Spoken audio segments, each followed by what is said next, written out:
Welcome back to Sacramento and Company. Feeling kind of festive. I know, we've got one of our friends on the set with us. Vince. We always love that. It's good to have him, and he is actually celebrating some news as well. Congratulations to the birth of his daughter, Annalise. Yes. So he's going to have an extra member of the family that's gathering for the holidays. And he knows a lot about stress. You might want to take some time to notice when you have those gatherings how your elderly loved ones are doing. We might notice some signs that they're in need of extra care. To help, our friend Vince Maffio with Comfort Keepers is here with an important list of things to look for when everyone gets together for your family celebrations. Welcome, Vince, and congratulations again. Well, thank you very much. It's really nice to hear the congratulations. We're very blessed to have a great addition to our family. Oh. Yeah. Now, as we said, the holidays are a great time, you know, for the family to gather, and an opportune time for you to kind of take a look at how your elderly loved ones are getting along. What are some of the things that you should be looking for to see if they perhaps need extra care? Well, it's a really very interesting time because it's great to be with your family if you're going to visit mom or dad. But if you haven't seen them in a while, there may be some changes, and there may be some things that are different this time around. You look for things such as different hygiene, changes in hygiene or nutrition. Let's say mom has always been a great cook, and maybe she struggles with the Christmas meal this year. Those are types of the signs you might look for. Or they may be your mom may be very fastidious about doing housework, but you see that things are a little bit out of place, or maybe bills are piling up in the office or something like that.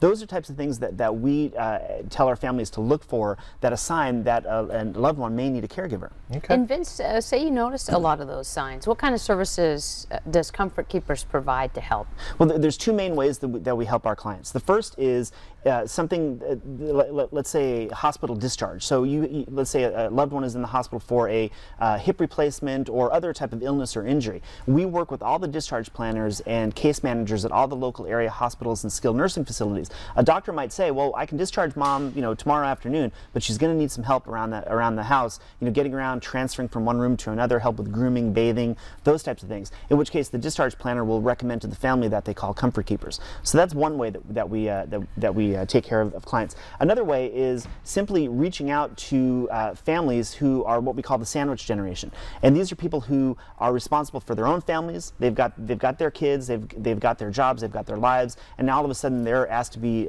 taking care of mom or dad because they notice that mom or dad need some help. A lot of times they call us and say, help, what do we do? And that's when they give us a call and we give them the options about how we can provide a caregiver for them into their home that will help mom or dad with these activities. Okay, so let's say you do see the signs. How do you bring the subject up to your parents, your mother, your father? Especially if they may seem resistant to the idea of having somebody that they don't know in their home. In a very loving and caring way. Because most families are resistant to it, and that's what we find. It's very rarely the client, him or herself, that calls us. It's always the family, and it's almost always the daughter. For some reason, we find that women are mostly in charge of making the arrangements for mom or dad. So you would approach it in a loving way, saying, I'm responsible for my own life, my own kids, I'm pretty stressed with my job or whatever, and I'm concerned that you're not getting the help that you need around the house. So that's why I've reached out to Comfort Keepers. They're going to come in today. We're all going to sit down at the coffee table. We're gonna make arrangements for having a caregiver coming in, 3 days a week or whatever it happens to be. But as long as it comes from the heart, as long as it's caring and loving, we find that that's the best way that families can get the conversation started. Vince, do you think the conversation starts with some families after their parent perhaps has been injured, or maybe they're in the hospital or skilled nursing facility? What advice do you have following that situation? The advice that we have is that don't feel that you have to do it all by yourself. A lot of times we will have families that we talk to that say, well, maybe I'll use you guys in the future, but right now I'm going to do it myself. And you find someone who can keep up that pace for a period of weeks or even months or sometimes even years. And then at that point, the stress of handling your own life plus handling your mom or dad's affairs gets too much, and that's when people call us. So the advice would be, don't wait too long to have a service like Comfort Keepers come in. We'll be happy to bring in any of our trained, bonded, insured caregivers that will be able to come in and help you assist with those day-to-day activities. Now, how about length of time that they can come and visit? Can it be full-time, part-time? How about respite care? We have ranging anywhere from where we go actually just to do bath visits for clients, where we get them ready in the morning, get them bathed, get them groomed, get them ready and out the door wherever they need to go, all the way up to live-in care. So we have some caregivers that actually live with our clients on a 24/7 basis. They're part of the family. They eat, they sleep, they're with the household member. Yeah. That's exactly what it is. Is companionship care one of the services, Vince? Let's say your family, you all live far away from your parent, and that's something they might need. We divide it into two types of care. There's companion care, which is meal preparation and going to doctor's appointments and really just kind of being with the client. And then there's also personal care, which is the help with the grooming, the bathing, the help with help to the toilet, or transferring from one room to another. So it really, that's the main distinction. It's either companion care or it's personal care, or both. You know, sometimes we'll do both. Now, you mentioned that your caretakers are highly trained, and I've also heard that you turn people away too. We turn over 90% of the people away that apply for jobs with us.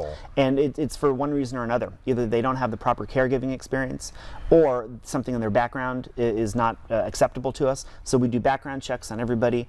We make sure that we only hire people who have relevant experience, and then we train them in our method of caregiving called interactive caregiving, which is doing things with the client, not for a client.